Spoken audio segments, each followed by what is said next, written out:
My delusional GF said, "You're insecure about my guy friends. Stop being pathetic." I smirked. Cool. Then let them pay your rent. Days later, I signed a lease out of state and she spiraled when my promotion didn't include her. Hey Reddit, figured I'd finally share this one because it's been sitting in the back of my head for a while. 3 years down the drain with someone who thought texting her college brothers 24/7 was normal, and me realizing the hard way where I actually stood.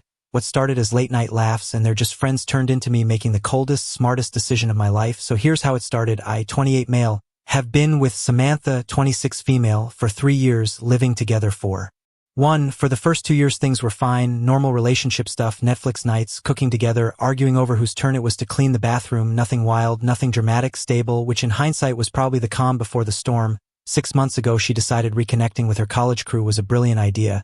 And when I say crew I mean 3 dudes she used to hang out with on campus, David, Lucas, and Victor, no girlfriends in the mix, just 3 guys and my girlfriend suddenly acting like it's a reunion tour. At first I didn't care, people have friends, cool, go reminisce about dorm life and ramen noodles. But this wasn't catching up over coffee once in a while. This turned into her basically being surgically attached to her phone. We'd be watching a movie and buzz buzz buzz. I'm trying to pay attention to the plot and she's giggling at her screen like a teenager. Dinner, same thing. She'd prop her phone against the salt shaker so she could just finish this conversation while I'm sitting there like a decorative plant. Bedtime, forget it, 11 p.m. I'm winding down, she's still typing away like she's moderating a stock market crash group chat. I gave it some time because maybe it was just the honeymoon phase of rekindling old friendships. People catch up, swap stories, then move on, except it didn't die down, it ramped up. 2 months ago I finally said something, nothing harsh, just, hey, the constant phone stuff is getting a bit much. Can we chill with that when we're together? That was it. Bare minimum. Her response. She squints at me like I asked her to sell her kidneys. Seriously, you're jealous of my guy friends? That's so controlling. And I swear the way she dragged out controlling hit different, like she was branding me a possessive psycho for wanting my girlfriend to actually acknowledge I exist when I'm sitting next to her. I work in logistics, 50-hour weeks. I come home tired, trying to squeeze quality time out of what little is left in my day. She works remote marketing. She makes her own hours, can nap at 2 p.m. if she feels like it, but apparently carving out time to text David about his relationship drama takes priority over spending even one uninterrupted dinner with me.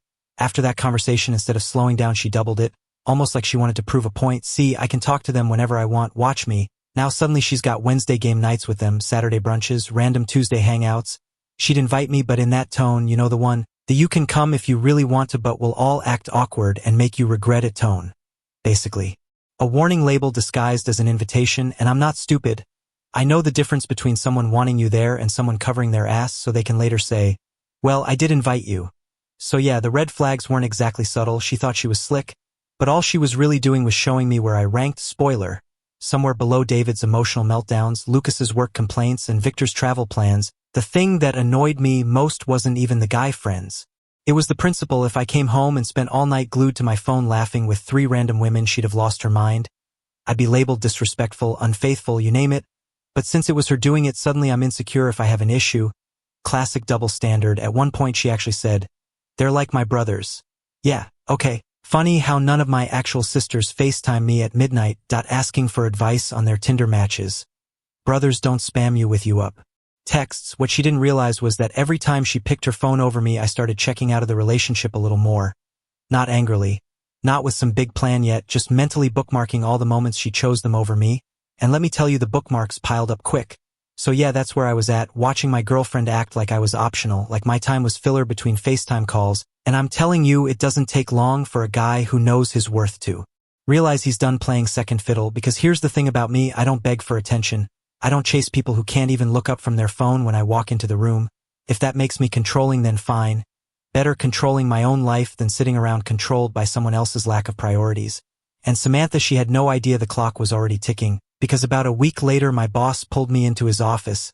He's usually a no BS guy, so when he asked me to close the door, I knew it wasn't about me missing paperwork. He sits me down and says, we're opening a new distribution center 2 states over, management positions, you're our top pick. I just sat there for a second letting it sink in. Operations manager, a 40% raise, full relocation package.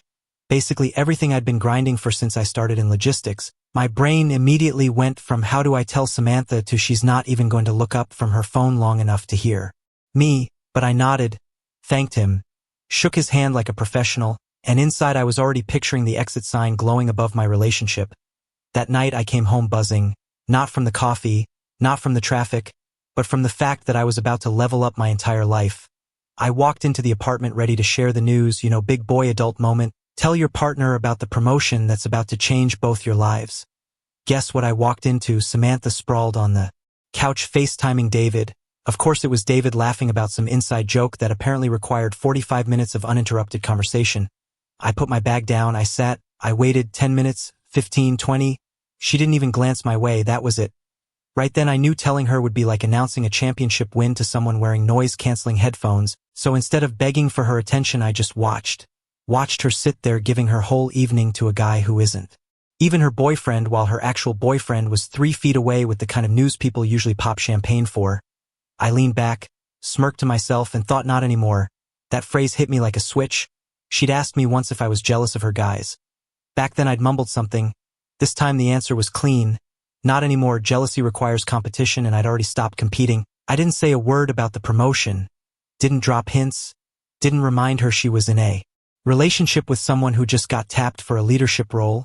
I accepted the job the next morning, signed the relocation paperwork during my lunch break, and started plotting my move like it was a military operation. Apartment viewings booked for my next days off, movers scheduled, lease month to month, which meant I only had to give 30 days notice. I wasn't just walking away, I was upgrading. Meanwhile, Samantha kept doing her thing. David needed daily therapy sessions. Lucas had some crisis at work that apparently required Samantha's round-the-clock attention. Victor was planning a trip and needed her help researching flights for hours. My girlfriend, the unpaid intern of 3 grown men who weren't even paying her rent. I'd come home, watch her locked into their group chat, and just smile because every second she spent glued to her screen made my decision easier. Fast forward 3 weeks. I'd already put my notice in with the landlord, movers booked, new apartment lined up. I'm sitting on this nuclear-level life change like it's a poker hand she can't even see. And then she blew up her own spot. I wasn't even the one to tell her. My sister Lauren posted on Instagram, "So proud of my brother. Can't wait to visit you in New York." Cute. Family post, right? Should have been wholesome. Instead it was the spark that lit Samantha's panic button. She's scrolling through her feed, sees Lauren's post, and freezes. Her face goes pale like she just got tagged in the wrong photo. What is Lauren talking about? I didn't even flinch. Oh, I got promoted, moving for work, moving. Her voice cracked like a bad Wi-Fi connection. When were you going to tell me? I shrugged. I tried 3 weeks ago. You were busy. The look on her face was priceless, like someone just told her Uber Eats. Shut down forever. This is insane. You can't just decide to move. What about us? I looked at her calm as hell. What about us?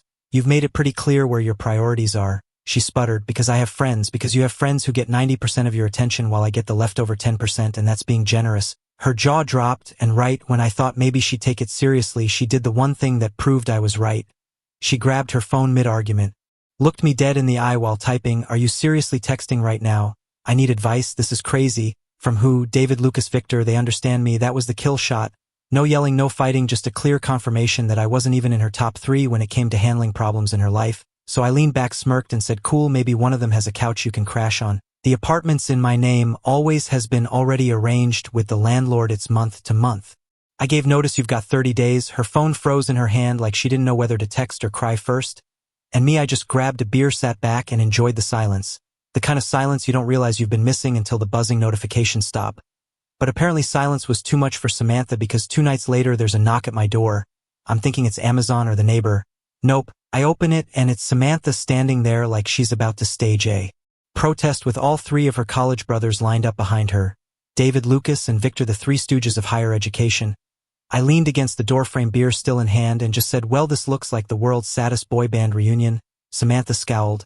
David puffed up his chest like he was about to arm wrestle me for her honor. Lucas and Victor just looked awkward, like they weren't sure if they were here to fight me or help her move furniture. She goes, "We need to talk." I raised an eyebrow. "We, or the whole cast of Scooby-Doo here?" David cuts in before she can answer. "Bro, you can't just blindside her like this, moving without telling her. That's messed up." I took a slow sip of my beer. Oh, I told her, she just didn't notice because her face was glued to her phone screen. Maybe if I texted it to the group chat she'd have caught it. Lucas jumped in like he was tag teaming. "You're overreacting, man. Samantha just has a lot of friends. That's healthy." Healthy, I laughed. If that's healthy, then McDonald's is a salad bar. My girlfriend's bedtime routine shouldn't be FaceTiming 3 grown men about their feelings while I sit next to her like a decorative plant. Victor tried to get serious. Look, you can't hurt our little sister like this. That one almost made me choke on my beer. I stared at him, then at the others, then back at him. Little sister, really, that's the line you're going with? Because unless family reunions got real weird, I'm pretty sure siblings don't. Whisper inside jokes on FaceTime at midnight. They shuffled uncomfortably. Samantha muttered, "You're twisting it." I smirked. "No, sweetheart, I'm just quoting it, big difference." David tried again. "She's just looking for support, man, you've been distant." Distant, I tilted my head. I brought home Thai food after a 12-hour shift and watched her ignore me for 40 minutes straight while David here explained his latest heartbreak. If that's distant, then sure guess I'm the problem. Lucas snapped back. "You sound jealous?" "Jealous," I laughed again. "Nah, jealousy is competing for attention. I stopped competing weeks ago. Hard to be jealous when I'm too busy packing for my promotion." When that one hit, David's face tightened. Samantha looked like she'd swallowed a lemon, and Victor just shifted his weight like maybe he regretted showing up. Samantha finally spoke up, tears in her voice. "You can't just throw away 3 years like they're nothing." I set my beer down on the counter, leaned in, and said, 3 years of what? Competing with your phone, playing second string to your group chat? No thanks.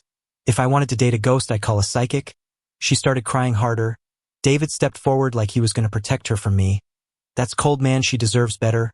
"Cool," I said, pointing at him. "She's all yours. Let's see how much fun it is being her unpaid therapist while she scrolls TikTok during dinner." I hope you like second place, because David, you're about to find out she's got a podium with at least 3 spots and you're not even holding the silver." Lucas muttered, "You're in." "Thanks, man, you've been telling Samantha that for months, right? Funny how she never stopped texting me at night. Guess I even outrank background extras." Victor tried to pull her arm. "Come on, Sam, let's just go. He's not worth it." Finally, something we agreed on. I looked at Samantha, dead calm. "Listen, the lease is in my name, always has been. I've already given notice and I'm moving. You've got 30 days. Use them wisely. Maybe pick which one of your brothers you want to couch surf with, because none of them look like they've got a spare bedroom." David looked like he wanted to argue, but Samantha just stood there crying. She switched gears, begging, "I'll change, I'll set boundaries." I didn't realize. I cut her off with a laugh. "You didn't realize because you were too busy texting. That's not an accident, that's a choice, and choices have consequences." Then she snapped, flipping from tears to rage. "You know what? You're insecure, you're controlling. That's why I talk to them, because they're not like you." "Awesome," I said, grabbing my beer again. "Then take your insecurities and your brothers and build a life together." "I'm busy building mine." Silence. The 3 stooges shifted, muttered something about being in the car, and shuffled out like kids who just got told recess was canceled. Samantha lingered, mascara streaked, whispering, "You'll regret this." I smirked. "Nah, I regret not doing it sooner." Then I shut the door, and for the first time in months, the silence felt like freedom. Real, uninterrupted, no buzzing phone freedom. But freedom doesn't mean peaceful, not when Samantha's involved. Fast forward a few weeks, it's moving day. I'd rented the truck myself and just hired movers for the heavy lifting. They rolled up at 7 a.m. ready to go. I had boxes stacked, furniture labeled, everything organized, because I don't half-ass things. I was in mission accomplished mode, directing traffic like a general, and then chaos. Samantha rolls up in a beat-up U-Haul like she's staging a counterattack. Not alone either. She's got her mom with her, plus David, Lucas, and Victor trailing behind like her personal honor guard. The same guys I roasted into oblivion. Guess they thought round 2 would go better. Spoiler, it didn't. I see them walking up and just laugh. "Oh great, the Avengers assembled. Who's playing Captain America today? Because I'm pretty sure none of you own a shield, let alone a spine." Samantha ignores the jab. "We're moving my stuff out too. It's easier this way." "Perfect," I said, "except for one small problem." I pointed at the U-Haul. "You forgot step 1, packing." She looks at the boxes already stacked by the movers. "Some of that is mine." Really? I pull out my phone, coffee table receipts in my email, bookshelf same. Couch bought it before I even met you. TV gift from my parents. Kitchen appliances my money. Xbox don't even try. She actually pointed at my gaming chair like it was hers. "Well, I used that too." "Congrats," I said. "You also used the toilet, doesn't mean you get to take it." The mover snorted but kept working. David folds his arms. "Don't be petty, man, she gave you 3 good years." I barked out a laugh. 3 good years, bro. She gave me 3 years of being a spectator in my own relationship while she live-streamed her life to you guys. Petty is her trying to steal my coffee table because she once put a candle on it. Her mom steps forward like she's about to deliver a sermon. "You can't just throw away 3 years like this. Be reasonable. Relationships take work." I leaned on a box and smiled. "Work? Yeah, I know. I've been working 50 hours a week, paying the bills, carrying the weight. Meanwhile, your daughter's unpaid internship as David's emotional support animal was taking priority. Don't lecture me about work." That shut her up real quick. But Samantha wasn't done. She stormed over to the mover's, arms out like she was blocking the end zone. "Don't take that couch, it's mine too." The lead mover, a huge guy who looked like he wrestled refrigerators for fun, just looked at me. I nodded. "Load it." They brushed past her like she was air. Victor tried stepping and puffing his chest. Hey man, she deserves something, I grinned. She deserves a medal for fastest speedrun of tanking a relationship by Wi-Fi signal. You want to give her something, give her your couch, because this one's mine. The movers kept loading, Samantha kept yelling. David kept trying to puff his chest like he was about to swing, but we both knew he wasn't built for it. At one point, he picked up one of her tote bags to help and dropped it immediately because it was heavier than expected. I couldn't help but laugh. Real hero, huh? Finally, Samantha tried her last weapon, guilt. You're gonna regret this when you're alone in that new state sitting in an empty apartment with nobody. I walked past her, handed the building manager my set of keys and said loud enough for all of them to hear. She still had her copy and 30 days left on the lease to collect her stuff, but I was out. Her mom gasped like I'd committed a war crime. David looked ready to faint. Samantha's face crumpled, tears streaming down her cheeks as if I'd stolen her last lifeline. I didn't even slow down, climbed into the moving truck, slammed the door, and looked in the rearview mirror just in time to see the scene. Samantha crying into her mom's shoulder, David patting her back like he was auditioning for boyfriend number 4, and Lucas and Victor looking like they wished they'd stayed home. It was cinematic, like a closing credit scene where the villain realizes the plot armor is gone. The best part? The movers were done in record time, while Samantha wasted her energy screaming about furniture that wasn't hers. My stuff was already on its way to my new life. Driving off, I didn't feel sadness, didn't feel guilt. I felt relief. 8 hours on the road, windows down, no constant buzzing, no interruptions, just quiet, pure, uninterrupted quiet. And for the first time in a long time, I wasn't competing for attention. Samantha thought showing up with her mom and her brothers was going to guilt me into staying. All it did was remind me how pathetic the whole setup was. A grown woman who needed 3 dudes and her mom to fight her battles while I was busy winning mine. And me, I was already gone. 8 hours later, I was pulling into my new apartment's parking lot, sun setting, truck full of my stuff, and zero regrets. Movers unloaded everything into a corner unit that smelled like new paint and opportunity. For the first time in months, maybe years, I could actually breathe, no buzzing phones, no drama, just space that was mine.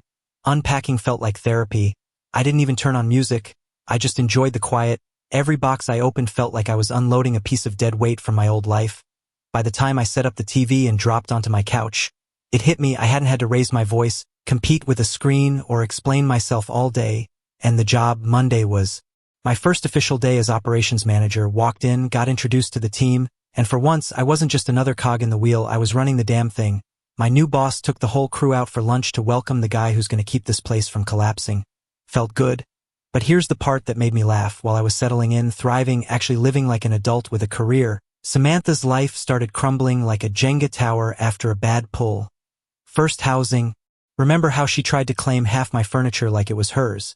Yeah, she ended up couch surfing at her friend Kayla's place because she couldn't afford the apartment on her own. Not exactly the queen's throne she thought she deserved, and Kayla, not a long-term solution. I heard through mutuals that she kicked Samantha out within a month because shocker Samantha spent more time texting David than actually paying rent or helping out. Then came the job. Remote marketing sounds great until your boss realizes you're remote because you're glued to FaceTime calls instead of actually attending meetings. Her hours got cut. She whined online about how corporate America doesn't respect work-life balance. But let's be real, you can't balance anything if you're tipping the scale toward your group chat. And speaking of the group chat, that blew up in her face too. She must have thought trashing me behind my back was harmless fun. Problem is, mutual friends screenshot everything. Suddenly, her support system wasn't a secret anymore. People saw the way she mocked me, the way she painted me as boring while I was out busting my ass to provide stability. Her image as the sweet girlfriend cracked in real time. The best part? Her college brothers started ghosting her one by one. Lucas got a girlfriend, and shockingly spending Wednesday nights with Samantha wasn't on his new girlfriend's approved activities list. Victor moved out of state for a new job. David, the loudest defender of them, all started dating someone too. And when he got busy with his new girl, guess who wasn't top priority anymore? Samantha went from queen bee of the group. Chat to the annoying roommate nobody wanted around. It was poetic. She traded her boyfriend for 3 guys who didn't stick around when real life hit. Meanwhile, I was thriving. My new place had a gym in the building, a 15-minute commute to work, and neighbors who actually looked me in the eye when they talked instead of checking their phones every 5 seconds. I'd go for morning runs, grab coffee from the cafe down the street, and it felt like I'd reset my life on hard mode, except I was winning. And then there was Nancy. She was in accounting, also new to the city, also figuring things out. We grabbed coffee just to swap moving tips and ended up talking for 45 minutes straight. Not once did she check her phone. That alone felt revolutionary. A woman who could hold a conversation without multitasking 3 emotional support FaceTimes in the background. Sign me up, I wasn't rushing into anything, but even casual coffee with Nancy made me realize how low the bar had been set with Samantha, because when someone values your presence enough to give you their full attention, it changes everything. Back on Samantha's side, things weren't looking so rosy. She posted some half-baked sob story on Instagram about toxic relationships and insecure men who can't handle independent women, classic victim routine. Only problem, the comments weren't the chorus of sympathy she expected. A couple mutuals called her out directly. Wasn't it you texting 3 dudes every night? Another dropped the receipts from the group chat. Her credibility tanked faster than her rent money. And the silence from her brothers, that was deafening. No David swooping in to defend her this time. No Lucas with late-night rants. No Victor planning brunches. They'd all moved on, replaced her with girlfriends, jobs, lives. She was alone. I didn't even have to lift a finger. The same people she prioritized over me ditched her without hesitation when their own lives shifted. It was like watching someone trade in a winning lottery ticket for a stack of IOUs and then act surprised when nobody cashed them. And me, I didn't feel pity, I didn't feel smug. I just felt free, like I dodged a bullet and somehow upgraded at the same time. While she scrambled for couches to crash on and sympathy likes on Instagram, I was eating steak dinners with my new team and planning weekend hikes with people who actually wanted me around. She gambled, bet everything on the wrong hand, and lost. And me, I was stacking wins, new job, new city, new people. My weekends were filled with exploring instead of arguments. My evenings weren't dictated by the sound of someone else's notifications. I was running my own playbook and life was good. But Samantha, she couldn't let it go. She wasn't just losing, she was unraveling. It started with her parents.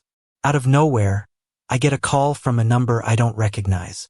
It's her mom, voice dripping with fake politeness. You can't just abandon her after 3 years. She's heartbroken. She doesn't have anywhere to go. You owe her more than this. I leaned back in my chair at work, grinning. Ma'am, with all due respect, I don't owe your daughter a damn thing. If she doesn't have anywhere to go, maybe she should move back in with her loving family. That seems like your department, not mine. Click. Call ended. A day later, her dad called, tried a different angle, the be a man card. It's not right what you did. A real man doesn't just walk away. I laughed.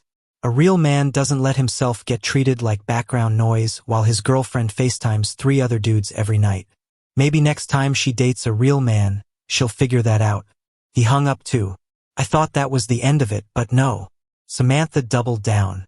Next thing I know, I'm getting LinkedIn notifications. Samantha viewed your profile, then again an hour later. Then David, then Lucas, then Victor, like they were running a surveillance op out of sheer boredom. I almost felt bad. Almost. If they wanted to stalk me, they could enjoy looking at my shiny new job title and the professional headshot I'd paid for. Free advertisement of how well I was doing without her. But she didn't stop there. A week later, I get a call from my sister Lauren. Dude, your ex is on my porch. What? Yeah, Samantha. It's 9 p.m. She looks rough. She's saying she needs to talk to me about you. Apparently, Samantha had taken a bus back to my hometown because she couldn't afford gas. Showed up at my sister's house like this was some kind of soap opera reunion episode. Lauren's husband answered the door confused as hell and Samantha launched into a meltdown. Crying, saying she made a mistake, asking if Lauren would convince me to give her another chance. Lauren shut it down. You made choices. These are consequences. Please leave before I call the cops. And just like that, Samantha was standing on the curb with her little carry-on bag and nowhere to go. At this point, she was flailing. So what did she try next? Legal games. Next thing I know, I'm getting a notice in the mail. Samantha filed a small claims suit against me for shared property. She filed it back in our old county, so I booked a cheap flight, showed up for the morning hearing, and walked in ready. I pulled out my phone, scrolled through Amazon orders, Best Buy confirmations, emailed invoices. Judge looked at her like she was out of her mind. You can't claim property you didn't purchase or sign for. Case dismissed in under 10 minutes. The look on her face was priceless. Her support system wasn't there to clap for her this time. She walked out of that courtroom like someone just repossessed her last shred of dignity. And just when I thought it couldn't get more desperate, she played her final card. An email not to my personal account but to my work email. Subject line, "Please read important information." I almost deleted it, but curiosity won. I opened it and there it was, 5 pages of pure delusion. She'd apparently started therapy 2 weeks ago and now realized she had attention distribution issues. She claimed her friends had been taking advantage of her giving nature. She said I was the only one who truly cared and that she was finally ready to be the girlfriend I deserved. The kicker, she wrote that she was prepared to move to my new state and start fresh. Like she thought I'd read this essay and immediately roll out a welcome mat. I forwarded it straight to Nancy. We sat on my couch that night drinking wine, laughing through every paragraph. Nancy said, "She sounds like she's writing a college essay for a professor who doesn't care." Spot on, my reply. Short and sweet. "Please don't contact me again. I wish you the best." Then I blocked her email domain. She tried one more time through LinkedIn, sending a connection request with the message, "I see you're doing well. I'm proud of you. Maybe we could grab coffee and catch up." Catch up? Ma'am, this isn't a high school reunion. You don't ignore someone for 2 years, treat them like background noise, and then waltz back in asking for coffee. Blocked. Reported. Done. By now, her desperation wasn't sad. It was pathetic. She'd burned every bridge she had, and the only person left to beg was the guy she spent years dismissing. And me, I wasn't about to hand her a lifeline. She wanted freedom. She wanted independence. She wanted her brothers. And now she had none of it. Just vague Instagram posts about growth while she crashed on Kayla's couch again. And me, I was sipping coffee with Nancy, laughing about it, and getting ready for the next chapter of my life. At that point, Samantha was a memory I didn't revisit. But apparently she wasn't done trying to claw her way back into relevance. It was a Saturday morning. Nancy and I were at a cafe 2 blocks from my office. We had just ordered when I heard a voice that made me roll my eyes before I even turned around. Turns out she'd been crashing with a cousin a couple hours from the city and sniffed me out through mutual friends. Wow. So it's true. Samantha standing there like she was about to collect an award. Hair overdone. Makeup doing overtime, wearing an outfit that screamed, "Look how fine I am." But all it did was highlight how rattled she looked underneath. I leaned back in my chair and smirked. "Damn, you finally left Kayla's couch. Progress." She shot a glare at me, then flicked her eyes toward Nancy. "This is who you left me for? Cute. Looks like a rebound. That's all she is." Nancy didn't even look at her. She just kept sipping her latte. That's one of the things I liked about her. She didn't entertain clowns, so I took over. "Rebound? You're giving yourself too much credit. You weren't the big love story. You were the warm-up act. NY's the headliner. You're the commercial break everyone skips." Her lips twitched. She tried to brush it off. "You think you're funny, but you'll get bored. You always do. And when you do, you'll come crawling back. That's how guys like you are. You trade stability for excitement, then regret it." I laughed and leaned forward. "Stability? You call using me for rent while you lived your second life through group chat stability? No, that's not stability. That's dead weight. And I don't regret dropping it. That one hit." She blinked hard like she wasn't ready for me to cut through her script. Then she got louder, trying to make a scene. "I made mistakes, okay? But I'm in therapy now. I'm learning. I see everything clearly. I can fix this. We can fix this." I tilted my head. "You couldn't fix dinner without texting 3 guys halfway through. You really think therapy after 2 weeks fixes 3 years of you treating me like background noise? Newsflash, it doesn't. You can't even fix your living situation. But you think you can fix us? Sit down." People at the other tables were starting to glance over. Samantha noticed. Her voice cracked, desperate. "I was scared of intimacy, that's all. David and Lucas and Victor were just distractions. You were the one I loved. I see that now." And I leaned back again, calm as hell. "Distractions? That's cute. You built your whole personality around them. And now that they ditched you for actual girlfriends, suddenly you remember me. Nah, I wasn't the one. I was the safety net. And guess what?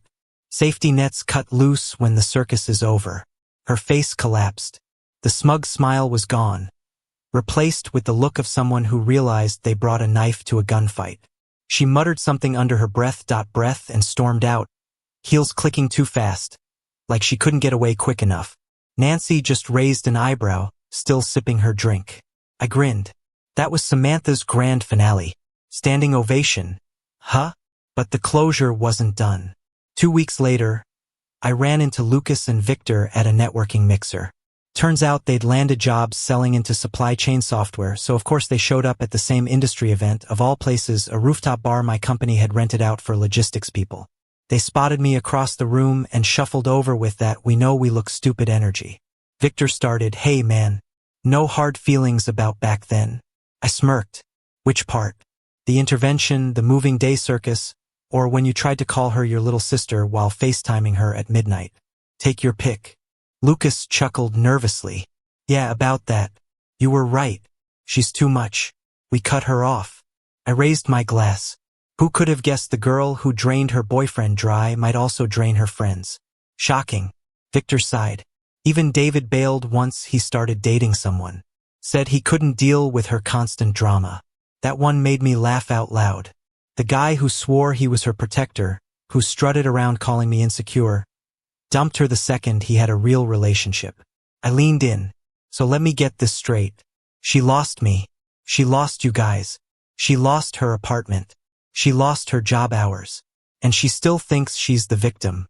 They didn't even argue, just nodded like two kids who finally realized the teacher they mocked was right the whole time. Walking home that night with Nancy, I didn't feel smug. I didn't feel angry. I just felt done. Samantha wanted attention. She wanted an audience. And in the end, even her brothers got tired of the reruns. She told me once I'd regret leaving, but watching Nancy laugh at my sarcastic jokes, phone still in her purse, eyes on me the whole time, the only regret I had was wasting 3 years on someone who never looked up. Game over. YouTube just dropped this new hype feature. If you're hooked on this story, smash that hype button. Tells YouTube this video deserves to blow up, and it keeps even crazier stories coming your way.